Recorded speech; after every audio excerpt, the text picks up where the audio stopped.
Hi, Cherry. I have something to tell you about yesterday. Do you have time to talk right now? Thank you for having us yesterday. Sure, I have time. What's the matter? Is something wrong? I was a bit shocked yesterday. You can't even cut fish properly. Huh? You're right. I'm not that good at cutting fish. Also, you didn't know the names of all the dishes. To be honest, I was really shocked. I think one of the reasons why I don't know the names of those dishes might be because I was born and raised in a different state. You're right, it was the first time I heard of those dishes. Thank you for teaching me. I appreciate it. I know, right? But, you know what? This is a problem. Huh? With that level of knowledge, I don't think you're suited to be my son's wife. I don't think you're suited to be his wife. You're not good at cooking. That's a huge problem. Yes, you're right. I will make an effort to be better at cooking. I'm not talking about being laid back and taking it easy. With this, I don't approve of you as my daughter-in-law. But That's why I thought of an idea. During the weekends, you should come to our house and learn how to cook.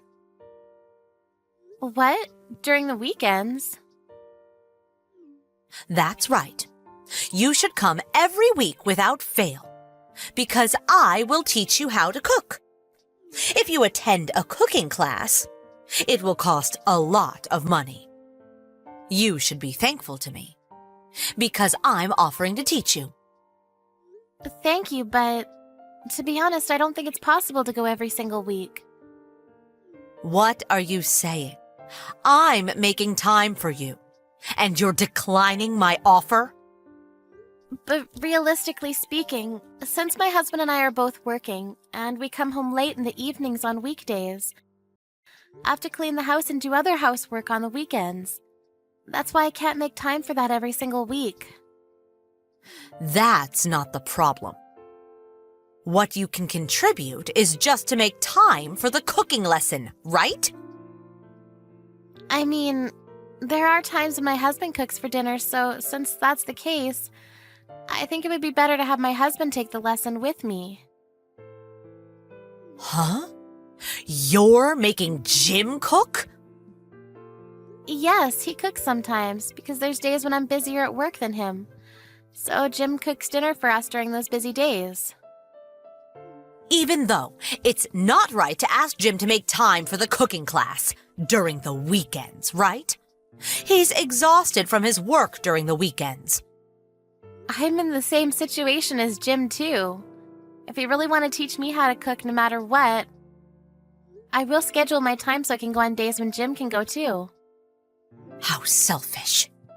Who do you think your husband is? Jim is the breadwinner of the family. You should sympathize with him at least a little. Even if you say that, I earn more than him, so... What? There's no way you're earning more than him. It's rare for the wife to earn more than the husband.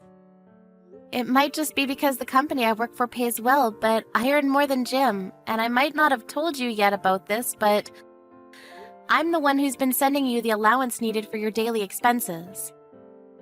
Is that so? I didn't know that. You didn't know that too? With that said, I really don't think that I should be the only one who needs to learn to cook. Of course, I'm thankful for you offering to teach me how to cook, and I am aware that I'm not good at cooking, so I would appreciate it if you can teach me how to cook when I have the time, but it's impossible for me to do every single week. You're making fun of Jim, aren't you? Huh? I never said such a thing. Why do you think that? You mentioned that you earn more than Jim. All I hear from that statement is that you're making fun of him. You should quit this instant. Huh? Quit? Please stop saying such nonsense. If you don't quit your job, you can't have a child, right? That's not really the problem. Jim and I are saving money, so we're thinking that it might not be the right time yet to have kids. It doesn't seem that way to me, though. I'll call your workplace. What? What are you saying? I will tell them that. As a wife, you don't know how to cook, so I can't let you keep on working.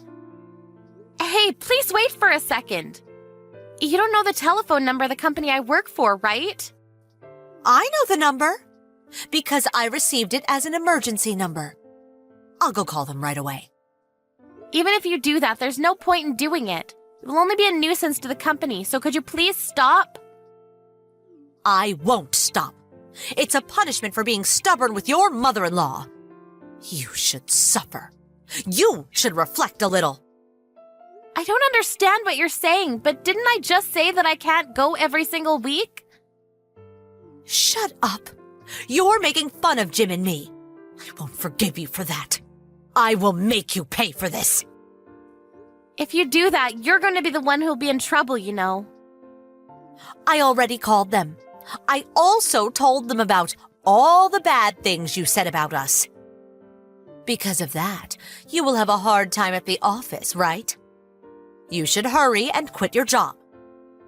You're right, my colleague was the one who talked to you on the phone. I apologized to her for the inconvenience, even though she was busy. You made me apologize for something I didn't do. Huh? It seems like she completely thinks that my mother-in-law is crazy. Why am I the one who is crazy? No one in their right mind would call the workplace of their daughter-in-law to ask them if the company is going to fire her, you know.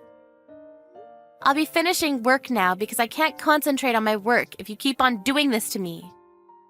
You should just quit your job. You can't even make a child. If you can't make a child in 3 years, I will ask you to leave. Huh? Then why are you still here? What do you mean? I heard from my father-in-law that it took you 5 years before you gave birth to Jim. How did you know that? Despite that, you tell me to have a child in 3 years? Don't you think you're in the wrong? As for today's conversation, I'll ask Jim to tell his father. Also, if you keep on treating me like this, I think I'll have no choice but to stop visiting your house. Why? I need to teach you how to cook, so you should come, or else. I was planning to go, but I never thought you would call my company and make a fuss. Also, I contacted Jim earlier. He said he'll go learn how to cook with me when he can make time, you know. Is that so? Jim will come too? Yes. He said that your cooking is always delicious, so he said that he wants to learn your cooking techniques if he can, but never has he ever thought that this is your true colors. It's just a misunderstanding, isn't it? Whatever. Just come here and bring Jim with you. I'll teach you how to cook. No thanks, we're fine now. Jim and I decided to distance ourselves from you. Why? What do you mean, distance yourselves from me? You told me to leave if I can't make a child within 3 years, right? It's almost 3 years since Jim and I have been together, so I'm thinking of staying away from you. Of course you can't do that. What is Jim saying? Jim is also furious right now. He said it was unbelievable that you even called my office just to say that. I was wrong for doing that, but I just wanted to see the face of my grandchild, and I thought that stress from work might be bad for your health. Isn't your husband tired of you because you take such forceful actions? My husband? There's no way he would say such a thing. Because he's always silent and doesn't complain. Just like how you're treating me right now, all your words and actions that hurt me. My father-in-law was the one who kept on apologizing on your behalf. I didn't know that. He did that for me? I think it's more like he's doing it for his family, though. Where is my husband? He's not in our room. Did you take him somewhere? The 3 of us decided to eat out tonight. He'll probably be able to relax a little since the noisy one's not around. Well, what about me? Take me with you!